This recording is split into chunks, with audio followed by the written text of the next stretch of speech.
자, 오늘은 엑셀 레퍼런스, 지난 시간에 블록에 대해서 설명을 했었는데 엑셀 레퍼런스까지는 하지를 못했어요. 그래서 오늘은 엑셀 레퍼런스부터 시작을 하도록 하겠고요. 엑셀 레퍼런스 한 뒤에 그 다음에 치수기 명령어 설명하고 그 다음에 우리 이제 도면 과제물 좀 풀어보도록 하겠습니다. 엑셀 레퍼런스라고 하는 것은 외부 참조 도면이라고 합니다. 외부 참조 도면이라고 합니다. 엑셀 레퍼런스 외부 참조 도면. 우리가 블록을 통해서 파일을 불러들일 수 있어요. 기억나실 거예요. 인서트 명령을 통해서 보시면 여기 브라우즈를 통해서 내가 파일을 이렇게 불러올 수 있습니다.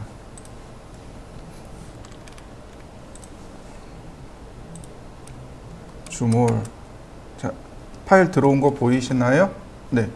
내가 인서트 명령을 통해서 외부에 있는 파일을 불러올 수 있는데 이럴 때는 이와 같이 블록으로 들어와 버립니다. 그래서 하나의 구조물로 인식을 해요. 자, 다시 보겠습니다. 이번엔 엑셀 레퍼런스입니다. 엑셀 레퍼런스는 조금 달라요. 자, 보시죠. 보시면 여기 눌러보시면 어태치 DWG, 어태치 이미지, 어태치 PDF. 어태치라는 말이 부착시키다 라는 뜻입니다. 부착시키다. 즉 현재 도면에다 부착시킵니다 라는 뜻이에요. 무슨 얘기냐면 이렇게 보시면 돼요. 우리가 이제 주말이 돼서 이제 노가다를 좀 뛰었어요. 뭐 농사일을 짓는다든지 뭐 좀 노가다를 뛰었어요. 근데 몸살이 좀 평소에 안 쓰던 근육을 써서 근육이 아리백이었어요. 그러면 몸에다 파스를 붙여야죠. 이때 파스를 붙인다라고 얘기하잖아요. 이때 어태치라는 단어를 씁니다. 파스를 몸에 어태치한다, 부착시킨다라는 뜻이에요. 즉 외부에 있는 어떤 이미지나 PDF 파일이나 도면을 현재 도면에다가 부착시킵니다. 이런 뜻이 됩니다. 어태치 이미지 우리 지난번에 해봤어요. 로테이트 명령할 때 드래그 앤 드랍으로 붙여넣었었죠. 네, 이미지는 여기 어태치 DWG를 통해서 이와 같이 불러올 수 있습니다. 오픈. 그러면 똑같이 들어와요. 똑같이 들어옵니다. 자, 그 다음에 OK. 그러면 이와 같이 파일이 블록처럼 들어옵니다. 다만 이렇게 어태치된 상태로 들어오게 돼요. 자, 한번 해보시죠. 불러오는 건 어렵지 않아요. 그럼 도대체 차이가 뭐냐 이거죠. 도대체 차이가 뭐냐. 자, 제가 파일을 오픈해 보겠습니다. 자, 오픈. 여기선 차이가 찾을 수가 없네.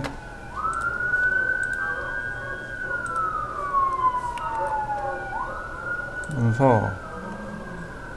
자, 화목금반. 이 파일이네요. 자, 오픈해 봤습니다.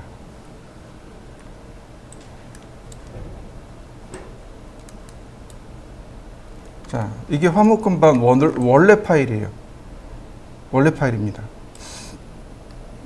만약에 제가 여기다가 인서트를 쓸 겁니다. 여기다 인서트를 쓸 거예요. 브라우즈 화목금반을 인서트 했습니다.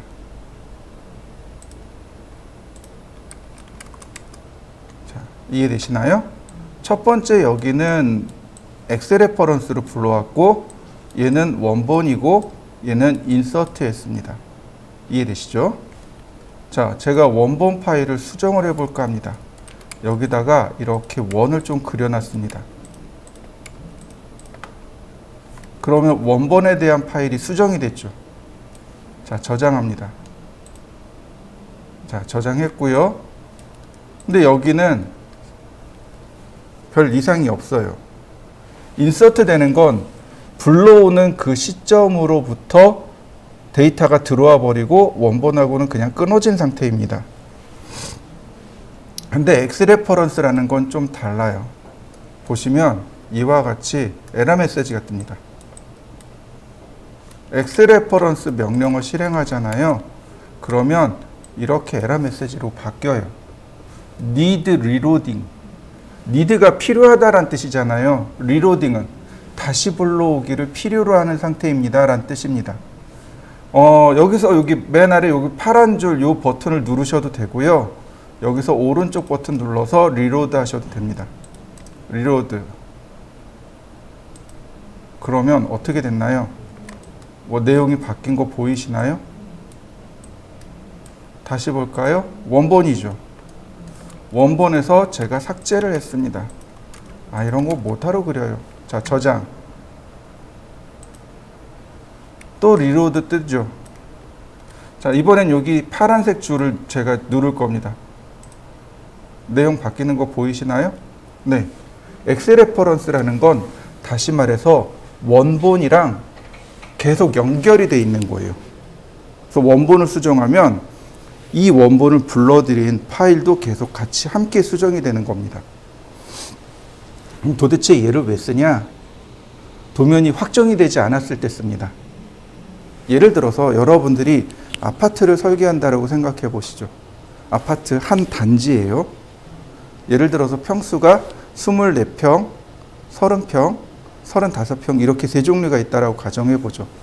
동도 1동, 2동, 3동, 4동, 5동, 6동, 7동, 8동, 9동 그래서 10동까지 있고요.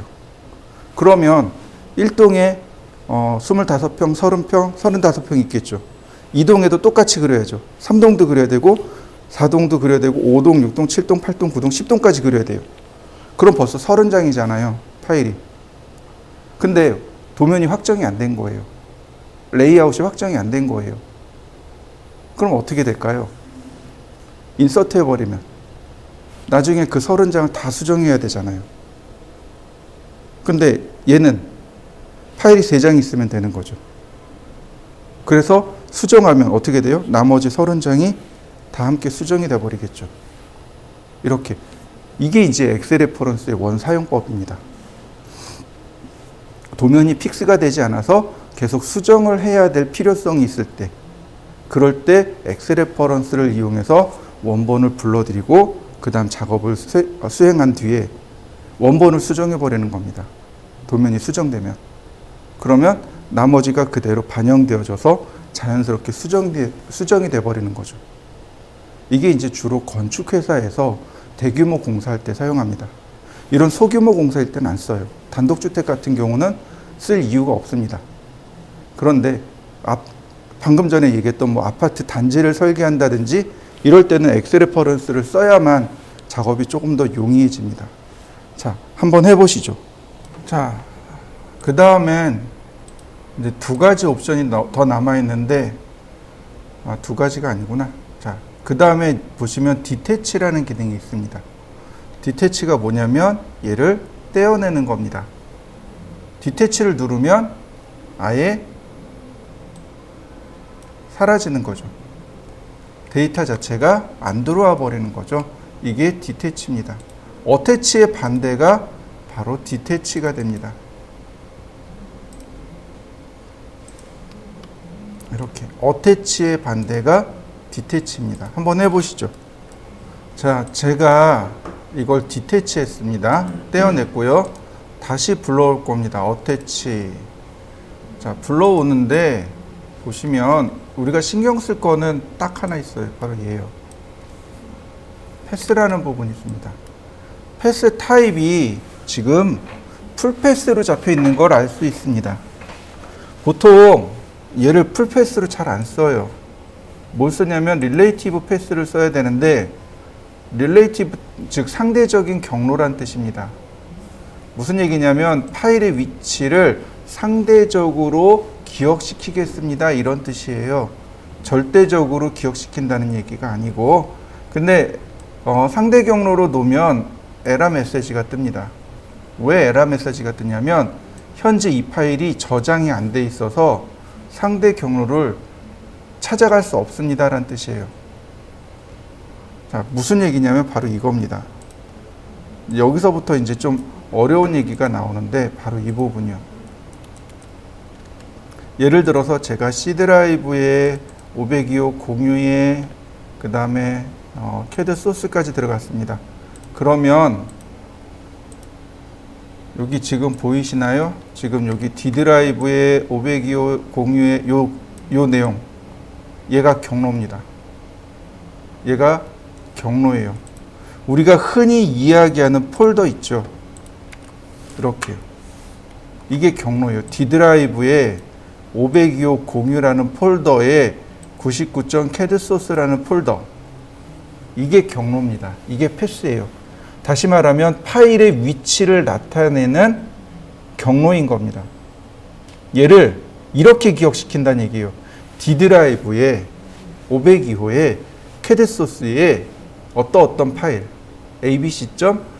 DWG 이렇게 기억을 시켜버리는 겁니다. 그러면 제가 이걸 여러분들한테 파일을 주잖아요. 그럼 여러분들도 똑같이 맞추셔야 돼요. 이 경로를. 왜냐하면 이 경로를 기억한다고 했으니까 이 경로에서 파일을 찾아오게 되는 겁니다. 만약 이 경로를 안 맞춰주면 어떻게 될까요? 파일을 못 불러옵니다. 에러가 나버리는 거예요. 그래서 보통은 상대 경로를 많이 써요. 자, 보세요. 제가 폴더를 2개를 만들 겁니다. 제가 D 드라이브에 샘플, 여기 새 폴더 있네요. 아니다, 여긴 말고 제가 여기다가 샘플이라고 했습니다. SAMPLE 샘플. 그 다음 저장하죠. 캔슬. 자, D 드라이브에 샘플에 평면도라고 했습니다. 자, 평면도로 저장을 했고요. 자, 그 다음에 화목 근반 파일 있죠. 여기에 X 레퍼런스라고 해서 파일을 만들고 폴더를 만들고 바로 이렇게요. 화목 근반 파일을 불러오는 겁니다. 이런 식으로. 그럼 어떻게 돼요? 하나의 폴더에 같이 들어있는 거죠. 자, 불러볼까요? attach DWG. 자, 이번엔 여기가 아니고 D 드라이브에 샘플에 바로 얘를 불러오게 되는 겁니다. 이때 상대 경로로 들어오는 거죠. 그러면 얘가 이렇게 상대 경로로 들어오게 됩니다. 그러면 이렇게 파일 경로가 요것만 기억을 해요. 다른 걸 기억하는 게 아니고 이런 식으로 기억합니다. 현재 위치에서 X 레퍼런스 파일에 이렇게 기억을 해버립니다. 그러면 나는 이 샘플에 있는 폴더만 압축해가지고 보내버리면 그냥 간단하게 기억이 되는 거죠.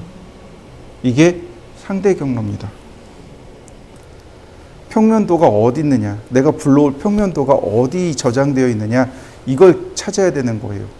이게 Z 드라이브의 평면도의 평면도.dwg예요. 그럼 CAD는 그걸 기억하는 거예요. 제가 여러분들한테 이 파일을 다 드렸어요. 그러면 여러분들도 Z 드라이브의 평면도의 평면도.dwg라는 폴더가 있어야만 파일을 불러올 수 있는 겁니다.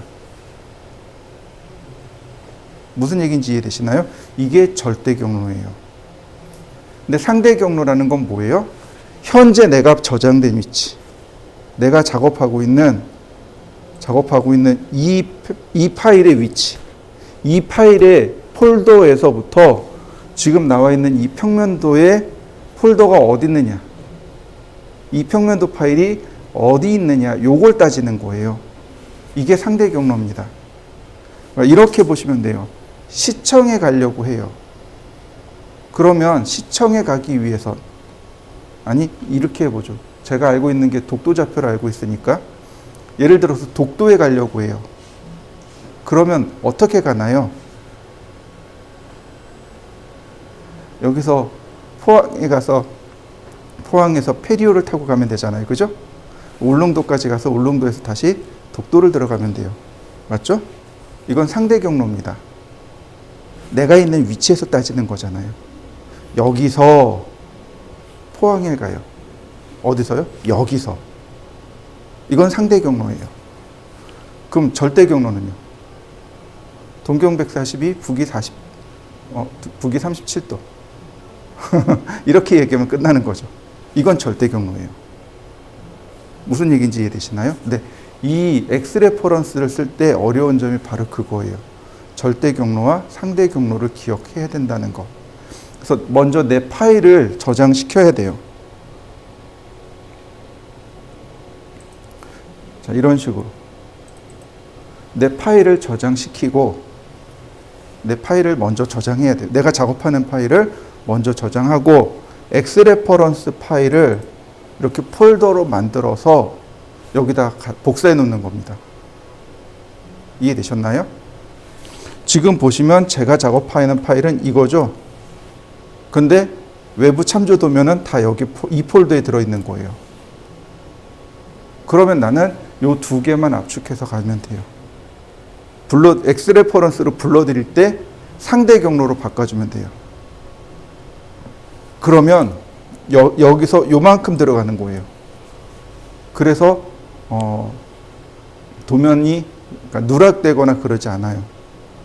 X 레퍼런스는 이게 자주 누락이 돼요. 그래서 에러가 많이 납니다. 자, 보세요. 제가 파일을 끌 겁니다. 자, 파일을 끌 거고요. 제가 경로를 이름을 바꿔버렸습니다. 그럼 얘는 못 읽어드려요. 얘 읽어드렸네. 다시. 같은 폴더에 있어서 그런가 보네요. X 레퍼런스. 자, 이제 파일을 옮겨버리죠. 잘라내기. 자, 그러면 오픈해 보자고요. 뭐지? 얘 막 지가 알아서 찾아 들어오네. X 레퍼런스. 뭐지? 지가 막 알아서 찾아오네.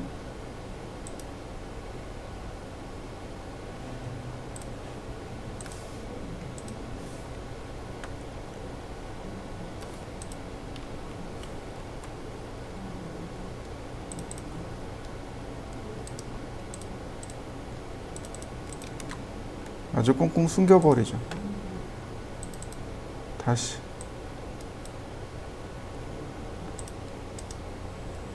리로드. 뭐지? 얘 어떻게 읽어드리지? 폴더가 없는데?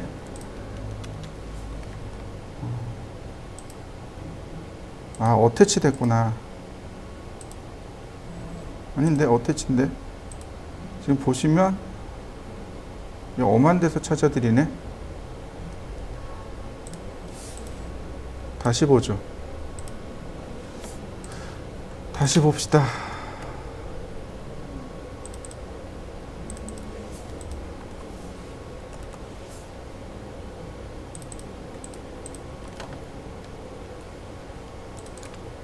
제가 여기다가 ABC라고 했습니다. 파일을 ABC라고 했고, 어태치. 자, ABC 파일을 제가 오픈했습니다. 이때 릴레이티브 패스고요. 자, 오케이. 불러드렸습니다. 평면도 파일 저장했고요. 다 끄죠. 그 다음, 자, 보시면 지금 같은 폴더에 있으니까 이상 없이 이렇게 잘 들어와요. 다시 봅니다. 자, 이 파일을 제가 다른 데로 옮겨버리겠습니다.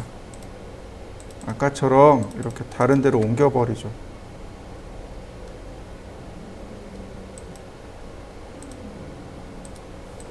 뭘까요?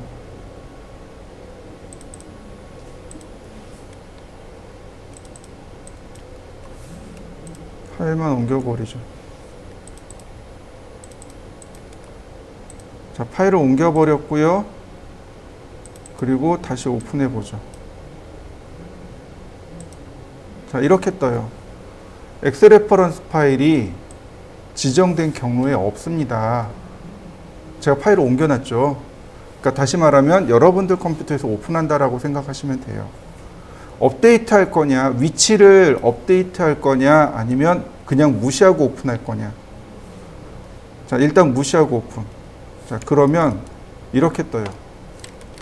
현재 폴더에 엑스레퍼런스에 abc.dwg가 있는데 not found, 못 찾았습니다. 이렇게 떠요.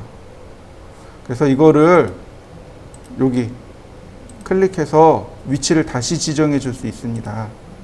이렇게요. 새 폴더에 이렇게 다시 지정해 줄 수 있어요. 이게 업데이트입니다. 다시 들어온 거 보이시나요? 네, 이거 업데이트 가능합니다. 얼마든지 업데이트 가능해요. 다만 이렇게 들어올 때는 절대 경로로 들어와 버립니다. 그러니까 조금 문제가 생길 수 있단 말이죠. 이게 우리가 좀 기억해야 될 문제 중에 하나입니다. 엑스레퍼런스가 뭐든지 100% 다 잘 되는 건 아니에요. 그래서 여러분들도 어떻게 연습을 하시냐면 저처럼 똑같이 파일을 이렇게요.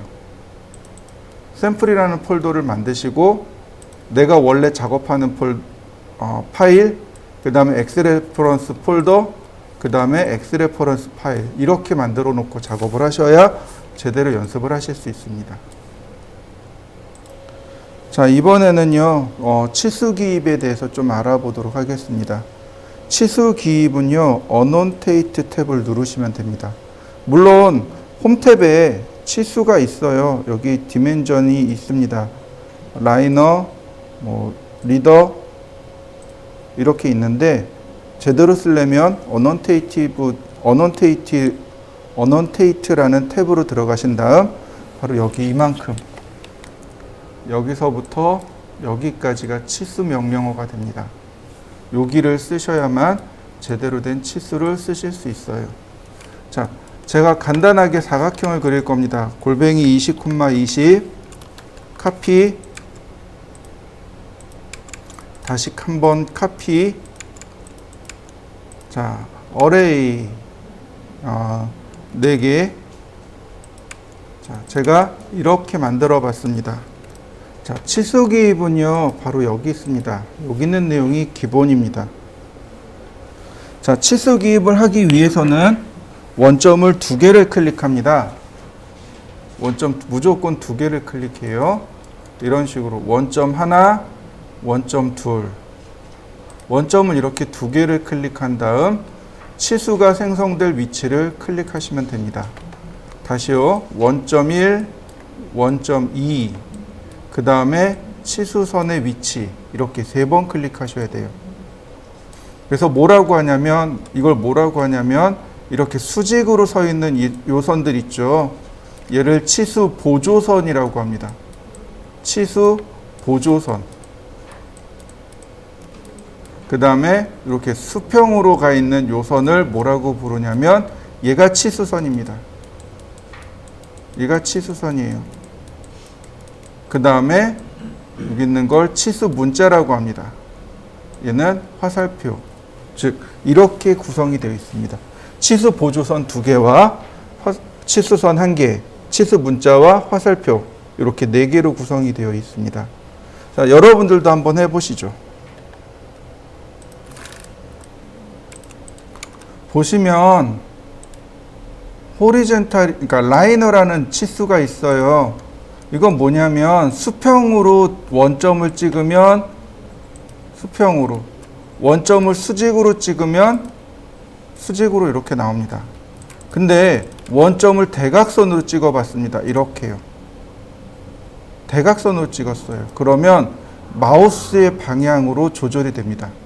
수평, 수직 치수가 이렇게 마우스의 방향으로 나오게 됩니다. 한번 해보실까요? 라이너를 계속 볼 건데요. 자, 라이너를 누르면 자, 이렇게 커맨드 메뉴를 좀 볼까요?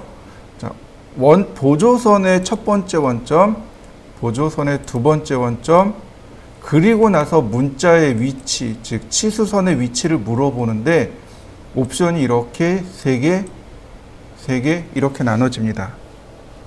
무슨 얘기냐면 이렇게 딱 절반으로 자른 다음에 수평으로 치수 기입하기, 수직으로 치수 기입하기, 그 다음 로테이션, 각도 주기란 뜻입니다. 자, 다시 볼까요? 분해하고요. 라인을 제가 이렇게 사선으로 그렸습니다. 라이너, 그리고 제가 이렇게 클릭하면 이렇게 치수 기입이 나와요. 수평이 될지 수직이 될지 아직 모릅니다. 이때 내가 호리젠탈을 누르면 수평으로 치수가 나옵니다. 수직으로 안 나와요. 안 바뀝니다. 그 위치를 지정해 주면 이와 같이 치수 기입이 들어갑니다. 다시 한번 볼까요? 원점을 클릭하고 이번엔 버티컬. 그러면 치수가 수직 치수로만 나오게 됩니다. 다시 봅니다. 자, 이번엔 로테이션. 로테이트를 누르게 되면 내가 각도를 지정해 줄 수 있습니다. 치수선을 이렇게 회전시키는 거예요. 예를 들어서 45도. 그러면 이렇게 치수선이 회전된 상태로 치수가 기입되어집니다. 요게 되게 중요해요. 자, 한번 해보시죠. 자, 이번에는 똑같이 쓰는데 이번에 그냥 보조선을 누르는 게 아니고 오브젝트를 그냥 누를 겁니다. 엔터. 그리고 오브젝트를 클릭하는데 가장 가까운 끝점이 여기가 퍼스트 익스텐션이 됩니다. 만약에 제가 여기를 누르게 되면 가장 가까운 끝점이 여기죠. 여기가 퍼스트 익스텐션이 됩니다. 자, 클릭했습니다. 치수 끌려 나오는 거 보이시나요? 자, 이때 텍스트, 즉 문자의 내용을 수정하는 겁니다. 텍스트는 여러 줄 문자예요.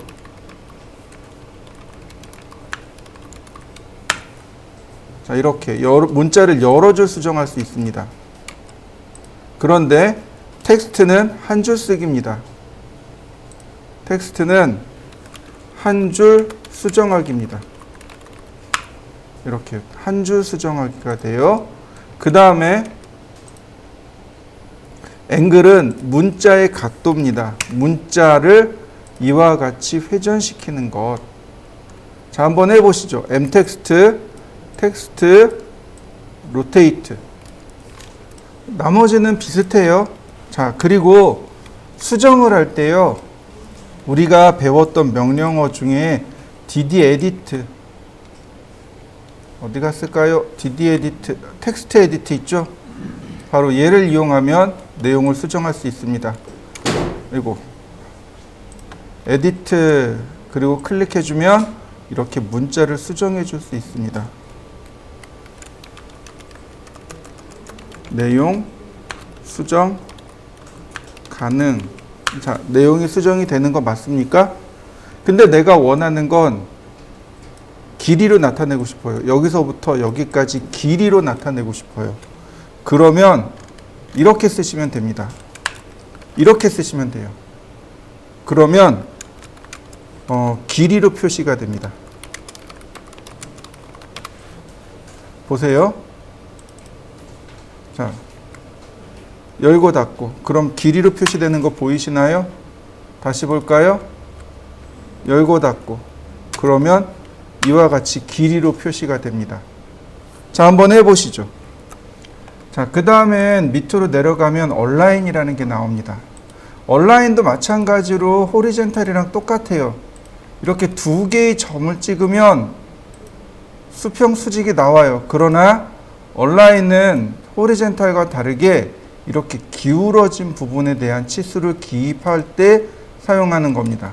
무슨 얘기냐면 제가 이렇게 각도를 몰라요. 이렇게 사선을 그렸는데 이 사선에 대한 각도를 모릅니다. 그러면 이렇게 해서는 몰라요. 로테이트를 가지고는 알 방법이 없습니다. 근데 얼라인은 그냥 쓰시면 돼요. 그러면 바로 나와 버립니다. 얼라인은 이렇게 기울어진 부분에 대해 치수를 입력하고자 할 때 사용하는 게 얼라인입니다. 라이너는 수평과 수직 치수를 넣을 때 사용하는 거고, 얼라인은 기울어진 부분에 대한 치수를 넣을 때 사용하는 겁니다. 자, 한번 해보실까요? 자, 그 다음에 앵귤러. 앵귤러는 각도입니다. 점 2개를 클릭하시면 돼요. 보시면 이렇게 선 2개를 클릭하시면 이렇게 각도가 나오게 되는데, 중요한 건 4사분면으로 나온다는 뜻입니다. 내가 지정한 거 1면, 2면, 3면, 4면 이렇게요. 방향으로 내가 각도를 지정해 줄 수 있습니다. 위치 지정해 주시면 이와 같이 각도가 들어갑니다. 근데 때때로는요, 치수를 이렇게 기입해야 될 때도 있어요. 이렇게 크게 기입해야 될 때도 있습니다. 자, 잘 보셔야 됩니다.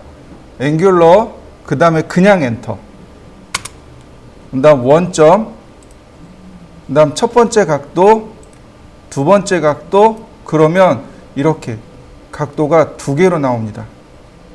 점을 찍으시면 돼요. 원점, 첫 번째 각도, 두 번째 각도. 그러면 이와 같이 큰 각도로 처리할 수 있습니다. 자, 원에 관련된 치수 기입이 이제 3개가 나와요. 자, 먼저 아크부터 보도록 할까요? 아크. 그 다음에 서클. 반지름 10mm. 아크. 자, 보시면 아크 랭스라는 것이 나옵니다. 아크의 길이가 2가지가 나와요. 자, 첫 번째 보시면은 여기에 랭스가 나옵니다. 그죠? 스타트 센터 랭슨이라고 하는 길이가 나와요. 여기서 나왔던 길이는 현의 길이입니다. 홀을 그릴 때 나왔던 여기 나온 랭스는 현의 길이고, 그 다음에 여기 나오는 아크의 랭스는 호의 길이입니다. 즉 원 둘레의 길이에요. 현의 길이는 아크의 양 끝점에서 그러니까 일직선으로 나오는, 이걸 현의 길이라고 제가 설명을 드렸어요. 근데 여기 나오는 아크 랭스는 호의 길이입니다. 그래서 원 둘레로 이와 같이 치수가 나오게 됩니다. 다음 보시면은 라디어스하고 다이아메타가 나옵니다. 라디어스는 반지름이죠. 그러니까 원을 클릭해주면 이와 같이 반지름이 나오게 됩니다. 원 안쪽으로 들어가면 이렇게, 원 바깥쪽으로 나오면 이런 식으로. 자, 원을 좀 크게 그려볼까요? 반지름 30, 라디어스, 원 안쪽으로 들어가면 이렇게, 원 바깥쪽으로 나가면 이렇게. 근데 사실 이게 조금 잘못된 겁니다. 우리나라 KS에서는 이렇게 쓰면 안 돼요. 근데 일단 이렇게 한번 해보시죠. 반지름 치수 한번 넣어보세요. 다이아메타는 지름입니다. 자, 마찬가지로 원을 클릭하시면 돼요. 그러면 이와 같이 지름이 나타납니다. 자, 원 안쪽과 원 바깥쪽으로 들어갔을 텐데, 지금 보시면 여기 파이 기호가 안 나와요. 그죠? 이거 여러분들 이거 해결할 수 있어야 합니다. 이거 해결할 수 있어야 돼요. 이거 해결책을 알려드렸어요. 언제요? 글자 쓸 때요.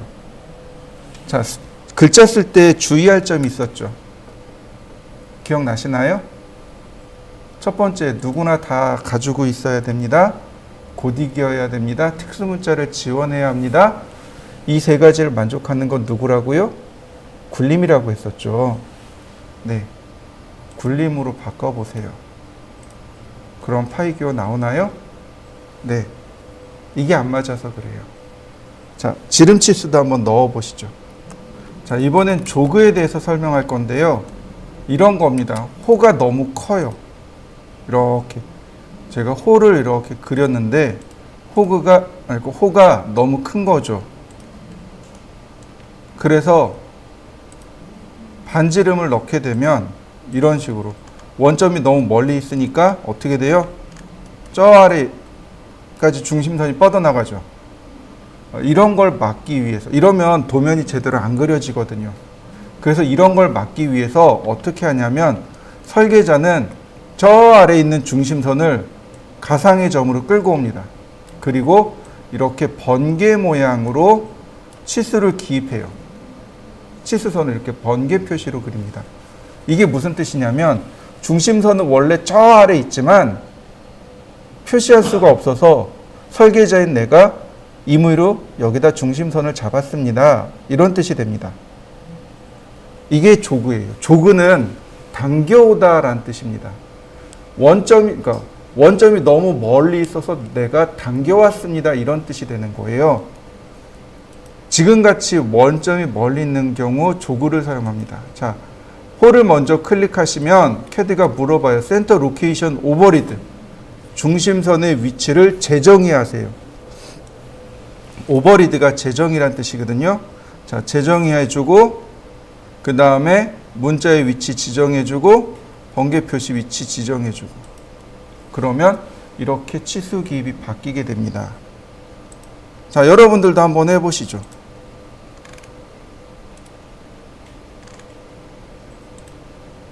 자, 참고로 기초예제 우리 예제 쭉 풀어본 거 기억나시죠? 여기 보시면 자, 여기 번개 표시 들어간 거 보이시나요? 네. 중심점이 너무 멀리 있으니까 땡겨온 겁니다. 얘만 있는 게 아니에요. 자, 여기도 있습니다. 여기도 지금 번개 표시로 땡겨온 거 보이시나요? 네, 이런 식으로. 자, 여기도 어떤가요? 번개 표시로 다 땡겨온 거 보이시나요? 네, 이런 식으로 중심선이 너무 멀리 있어서 제대로 표시되지 않을 때 딤 조그드로 땡겨올 수 있습니다. 자, 한번 해보시죠. 자, 이 조그드는 원에만 있는 게 아닙니다. 자, 보실까요? 자, X라인 호리젠탈 옵셋 10mm 라인 옵셋 150mm 자, 필렛 제가 선을 이렇게 그렸습니다. 얘는 중심선이고요. 이걸 뭐로 보시냐면 버스 손잡이. 버스에 보면 그 위에 손잡이 봉이 길죠. 그런 걸 설계할 때는 이렇게 하시면 돼요. 챔퍼 디스턴스 1mm 1mm 모서리 끝단이 이렇게 되어 있어야 되겠죠. 이건 이제 주로 기계 쪽에서 이렇게 그립니다. 모서리 끝단은 다치지 말라고 이렇게 챔퍼링을 줍니다. 라인 서클 반지름 10mm 자, 이렇게 생겼어요. 근데 얘가 너무 긴 거죠. 버스 손잡이 혹은 지하철 손잡이를 보면 굉장히 길잖아요, 봉이. 이걸 고지고대를 그리면 제대로 표현이 안 된단 말이죠. 그래서 어떻게 하느냐? 이렇게 합니다. 이렇게 중간을 아크로 잘라요. 시작, 끝, 다이렉션. 시작, 끝, 다이렉션. 자, 밀어. 다시 밀어. 카피. 이런 식으로. 자, 이제 얘는 필요 없고요. 그 다음에 숫자 9로 자, 이렇게 잘랐으니까 네, 이렇게 끊어버립니다. 이렇게 끊어버리는 거예요. 너무 기니까 이게 너무 긴 거예요. 봉이 너무 길으니까 설계 도면에 다 안 들어가요. 제대로 표현이 안 돼요. 그래서 설계자가 내가 임의로 여기 중간을 잘랐습니다. 이런 뜻이 됩니다. 자, 요거 하나 그려보시겠어요? 자, 이런 경우 치수 기입을 하잖아요. 그러면 자, 라이너로 여기서부터 여기까지 치수 기입을 이렇게 했는데 실제로는 이 치수가 아니라는 거죠. 원래는 훨씬 더 긴 거죠. 그러니까 여기 내용을 바꿔줘야 돼요. 이렇게 내용을 바꿔줘야 됩니다. 내용을 바꾸고 첫 번째는 내용을 바꾸고 두 번째는 이 부분을 치수에 똑같이 체크해 줘야 됩니다. 바로 이 부분이요. 여기. 얘도 딤 조그 라인입니다. 딤 조그 라인이에요. 그래서 사용하는 방법은 이렇습니다. 먼저 치수선을 선택하세요. 그 다음에 마우스로 이 선을 떼세요. 그리고 위치를 클릭해 주면 됩니다. 다시 보세요. 치수선을 선택합니다. 그리고 이 상태에서 해버리면 오스냅이 걸리기 때문에 내가 원치 않는 자리에 이렇게 만들어져요. 그러니까 치수선을 선택하고 오스냅이 걸리지 않도록 마우스를 뗍니다. 그리고 이렇게 번개 표시가 들어갈 위치를 클릭합니다. 그러면 치수선이 이렇게 만들어져요. 무슨 얘기예요? 멀리 있는 치수선을 함께 당겨왔습니다. 이런 뜻이 됩니다.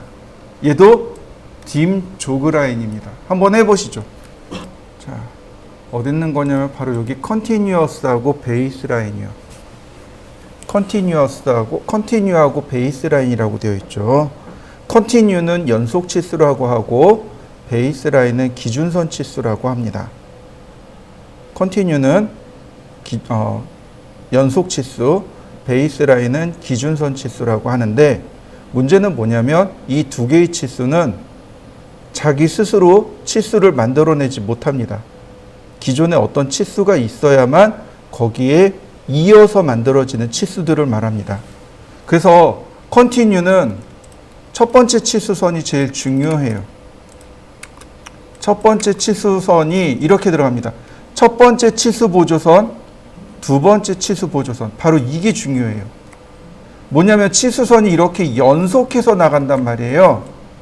그러니까 연속해서 나갈 수 있는 조건이 어디냐면 두 번째 치수 보조선에서부터 나간다는 뜻인 거죠. 그래서 컨티뉴를 누르면 이렇게 두 번째 치수 보조선에서부터 치수가 뻗어나가게 됩니다. 만약에 이게 거꾸로 만들어지게 되면 치수 보조선이 여기서부터 나가요. 여기서부터 나갑니다. 근데 이건 너무 당황하지 않아도 되는 게 셀렉트 버튼을 이용해서 엔터 치고 치수 보조선을 다시 선택합니다. 그러면 치수선이 제대로 만들어져요. 또 하나, 원래는 마지막 치수선에서 나가야 되는데 제가 이렇게 지웠어요. 그럼 마지막 치수선이 지워졌죠. 얘가 못 찾아요. 캐드가 뭐라고 물어보냐면 연속으로 치수를 넣을 치수선을 선택해 주세요 라고 합니다. 그래서 선택해 주면 이와 같이 얼마든지 연속 치수를 만들어 넣을 수 있습니다. 자, 베이스라인도 역시 기본이 되는 치수가 있어야 됩니다. 근데 컨티뉴는 두 번째 보조선이 기준이라면 베이스라인은 첫 번째 보조선이 기준입니다. 무슨 얘기냐면 컨티뉴는 연속 치수라고 하니까 치수가 이렇게 나간단 말이죠. 이런 식으로 나간단 말이죠. 근데 베이스라인은 어떻게 나가냐면 선 하나가 기준이 돼가지고 치수선이 이렇게 나가는 걸 말합니다. 이런 식으로 점점 멀어지는 겁니다. 이걸 베이스라인이라고 해요. 그래서 베이스라인은 첫 번째 보조선을 기준으로 합니다. 자, 베이스라인을 눌러보면 이렇게 치수선이 점점 커져 나가는 걸 확인할 수 있습니다. 하나가 기준이 되는 거죠. 치수선 하나가 기준이 돼서 치수선이 쭉 커져 나갑니다. 자, 마찬가지예요. 내용이 사라졌습니다. 아니, 순서를 바꿔볼까요? 첫 번째, 두 번째. 자, 베이스라인 딱 눌러보니까 어떻게 돼요? 위치가 바뀌었죠. 그러니까 셀렉트를 통해서 치수선을 다시 지정하면 되겠고요. 내용을 지웠습니다. 그러면 캐드가 기억을 못해요. 그러니까 다시 한번 클릭해 주시면 이와 같이 치수선을 그려나갈 수 있습니다. 근데 베이스라인은 문제가 하나 있습니다. 뭐냐면 이 간격이 너무 좁아요. 이 간격을 조절하는 방법이 두 가지가 있습니다. 간격 조절을 해줘야 돼요. 이게 너무 좁아요. 첫 번째 방법입니다. 여기 보면 dim space라는 간격이 있습니다. dim jog line 왼편에 요 중간에 얘가 dim space입니다. dim space를 누르고 기준이 되는 치수를 선택하고 나머지를 쭉 선택합니다. 그리고 엔터. 여기다가 간격을 입력하시면 돼요. 보통 치수선과 치수선 사이의 간격은 작게는 6mm에서 많게는 10mm까지 줍니다. 6에서 10mm까지 줘요. 저 같은 경우는 조금 작게 줘요. 그래서 6mm 줍니다. 근데 시험 볼 때는 10mm로 줘요. 개인의 취향이 조금 들어가 있는 거죠. 자, 그래서 제가 8mm로 주겠습니다. 8하고 엔터. 자, 간격 쭉 정렬된 거 보이시나요? 일정한 간격으로 딱 정리가 됐죠. 자, 한번 해보실까요? 이번엔 제가 치수선을 그냥 라이너로 이렇게 그려봤습니다. 라이너로 이런 식으로 그려봤어요. 자, 어떤가요? 간격이 지금 삐뚤빼뚤하죠? 이거를 똑같이 맞춰야 되겠는데 방법이 없잖아요. 이때 쓰는 겁니다, 사실은. 자, dim 스페이스 선택하고 나머지 선택하고 엔터. 자, 6mm 엔터. 그러면 일정한 간격으로 딱 조절이 되죠. 자, 얘도 한번 해보시죠. 기입을 이런 식으로 많이 해요. 자, 라이너. 자, 클릭하고 그 다음에 컨티뉴어스 연속 치수로 치수 기입을 하고 다시 베이스 라인으로 엔터 쳐서 자, 클릭하고 다시 컨티뉴로 한 번 더 베이스 라인으로 이런 식으로 치수 기입이 들어가게 됩니다. 보통 이런 식으로 치수 기입들을 많이 써요. 자, 두 번째 방법을 알려드릴게요. 이 간격을 조절하는 두 번째 방법입니다. 지금 나와 있는 여기 있는 dim 스페이스는 만들어진 거에 대해서 간격을 조절하는 거라면 지금 것은 아예 설정하는 겁니다. 자, 어디를 모시냐면 dim 스타일이라고 하셔도 좋고 명령어가 dim 스타일입니다. 자, 단축키는 D예요. dim 스타일을 하셔도 좋고 아니면 여기 디멘전에 보시면 아래로 내려가는 화살표 있죠. 얘를 클릭하셔도 돼요. 그러면 dim 스타일이 뜹니다. 이렇게요.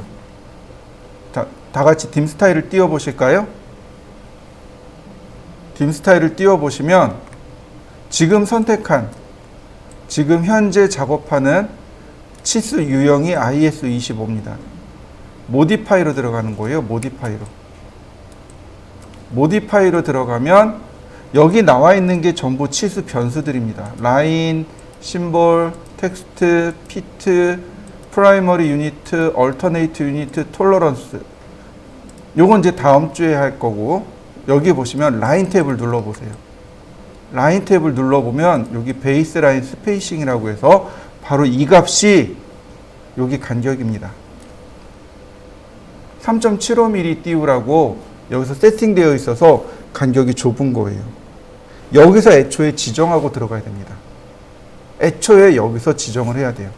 자, 저는 6mm로 지정했습니다. 자, 오케이. 클로즈. 다시 볼까요?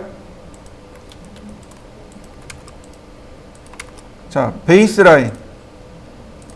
자, 어떤가요? 멀리 떨어지는 거 보이시나요?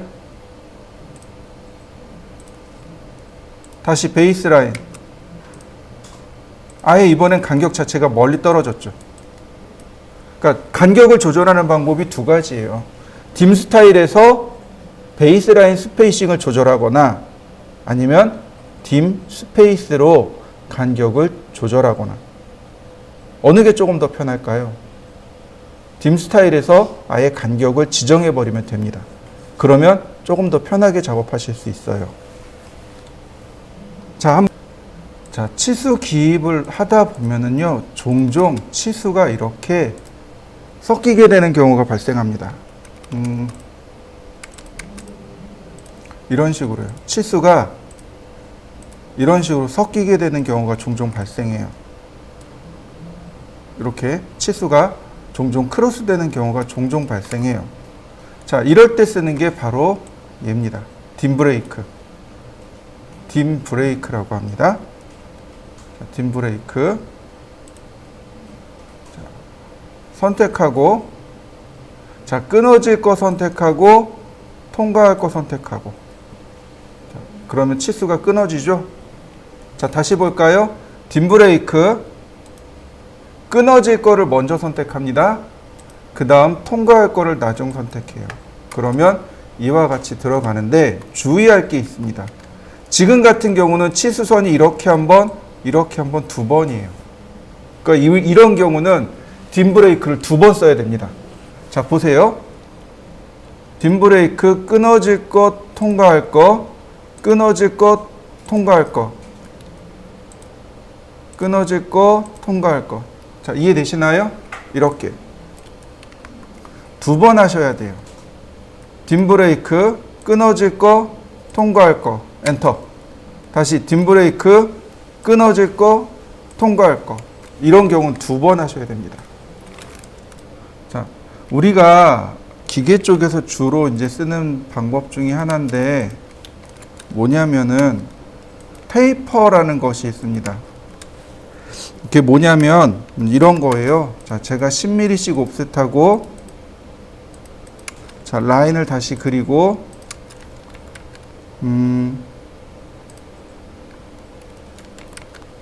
자, 80mm. 그러면 라인을 이렇게 그렸습니다.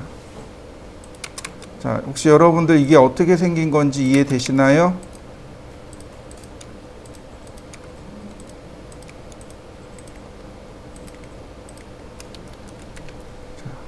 서클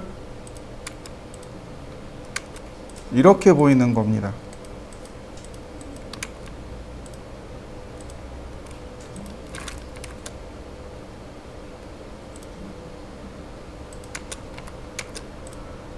이렇게요.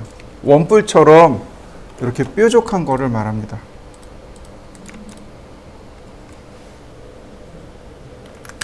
이렇게 원뿔처럼 이렇게 뾰족하게 만든 거. 원뿔이죠. 이런 걸 테이퍼라고 해요. 이런 부분에 치수를 넣을 때 그냥 치수를 이렇게 넣어버리면 안 돼요. 이렇게 치수를 넣으면 안 됩니다. 그럼 어떻게 하냐면 바로 여기는 오빌크라는 명령어로 치수선을, 그리고 오빌크라는 명령어로 치수선을 선택 후 각도를 이렇게 30도 삐뚤음하게 이렇게 줘야 됩니다. 이게 테이퍼진 부분에 대해서 치수 기입하는 방법입니다. 그러니까 원뿔에 대해서 치수 기입하는 방법이 바로 이렇게 쓰는 거예요. 다시 한번 보여드릴 테니까 잘 보세요. 오빌크, 오빌크가 기울기란 뜻입니다. 기울어지다 란 뜻이에요.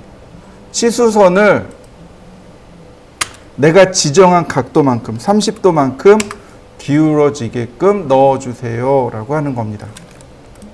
자, 원이 있어요. 원이 예를 들어서 반지름 20이 있습니다. 자, 이렇게 원이 있어요. 얘가 센터 마크라고 하는 겁니다. 중심선 마킹하기예요. 누른 다음에 클릭해주면 이와 같이 중심선이 마킹이 됩니다. 굉장히 간단해요. 중심선 마킹, 센터 마크입니다. 한번 해보실까요? 이 센터 마크는 아까 봤던 dim 스타일로 들어갑니다. dim 스타일에 모디파이로 들어갑니다. 어딨냐면 심볼에 있어요. 심볼로 갑니다. 심볼로. 자, 심볼로 들어가면 바로 여기 센터 마크가 이렇게 있습니다. 마크고 크기가 2.5mm라고 되어 있습니다. 센터 마크의 크기가 2.5mm란 뜻이에요. 무슨 얘기냐면 여기서부터 여기까지가 2.5mm란 뜻이에요.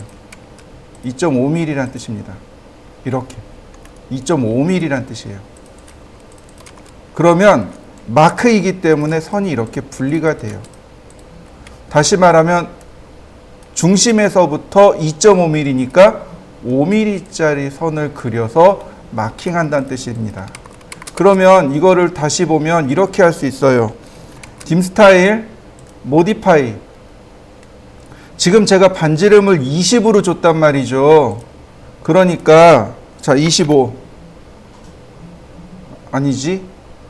네, 20이니까 12 그리고 오케이. 센터 마크. 아니네. 조금 더 길어야 되네요. 자, 이렇게요.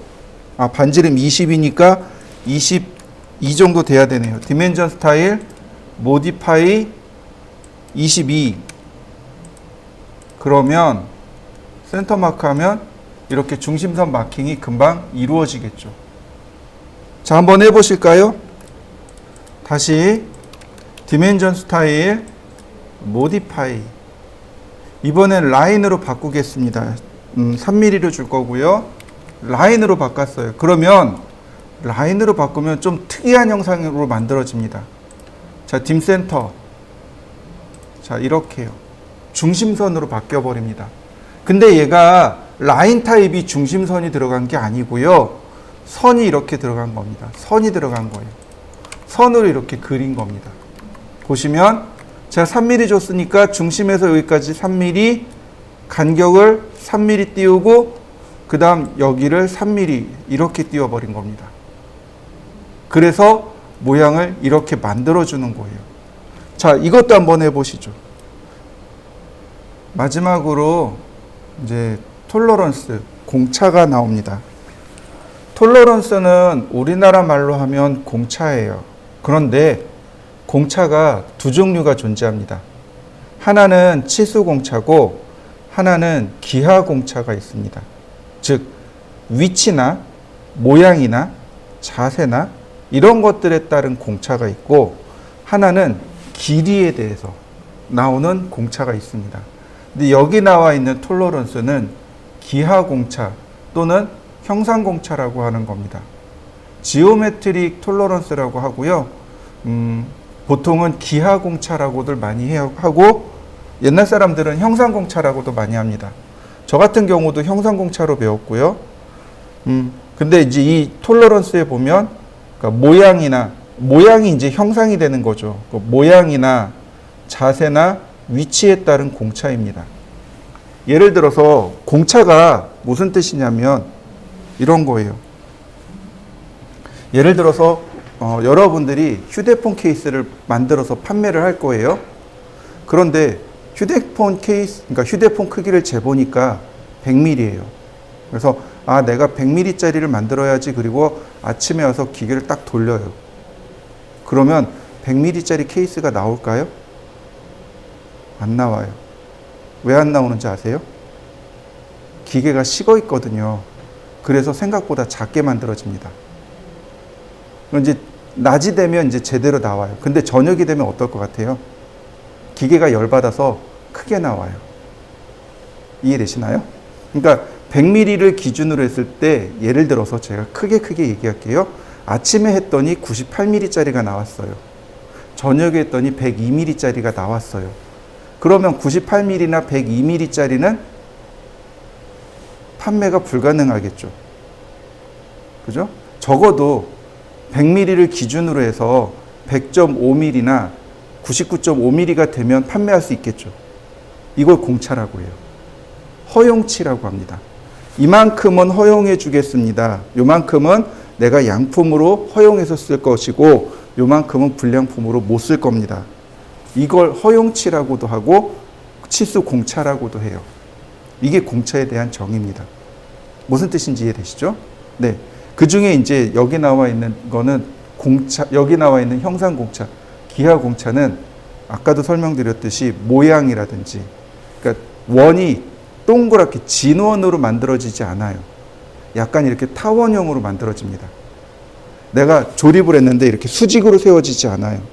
내가 지정한 60도 각도로 정확하게 세워지지 않습니다.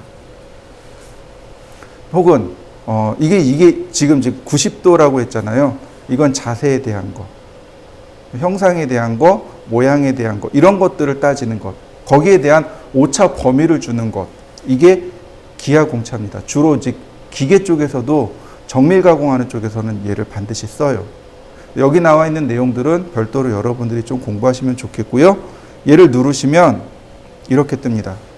지오메트릭 톨러런스, 즉 기하 공차라고 해서 심볼을 누르시면 여러 가지 심볼들이 나옵니다. 동심도, 동축도, 그 다음에 대칭도, 평행도, 직각도, 원통도, 평면도, 진원도, 뭐 원주 흔들림도 이런 식으로 쭉 들어가요. 예를 들어서 얘가 동심도예요. 구멍이 두 개가 있는 거죠. 앞뒤로. 그러면 이 앞쪽에 있는 중심과 원의 중심과 뒤쪽에 있는 원의 중심이 일치가 돼야 된다는 거죠. 커버를 생각하시면 좋아요. 이렇게 디귿자 모양으로 커버를 만들었어요. 그리고 중간에 이렇게 축을 결합해서 만들 거예요. 그러면 이쪽에서 가공하고 이쪽에서 가공을 해서 들어와요.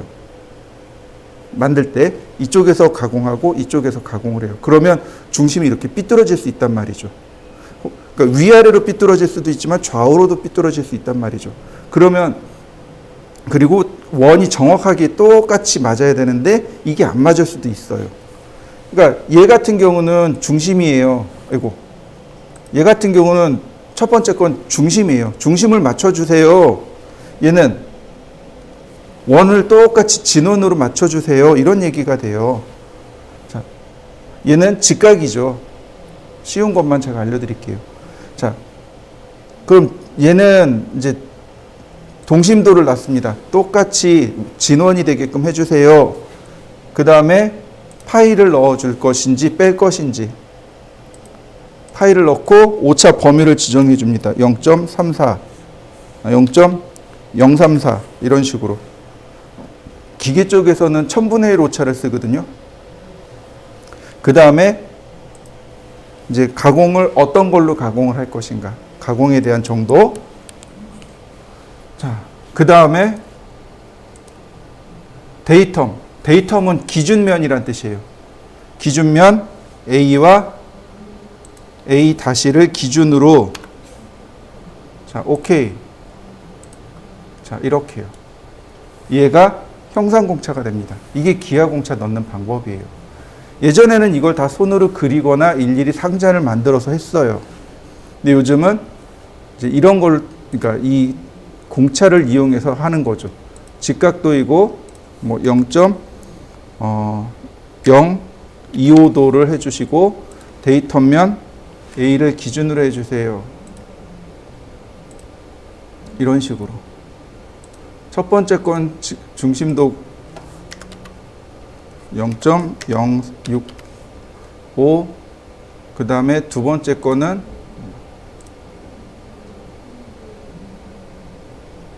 네, 이렇게 동심도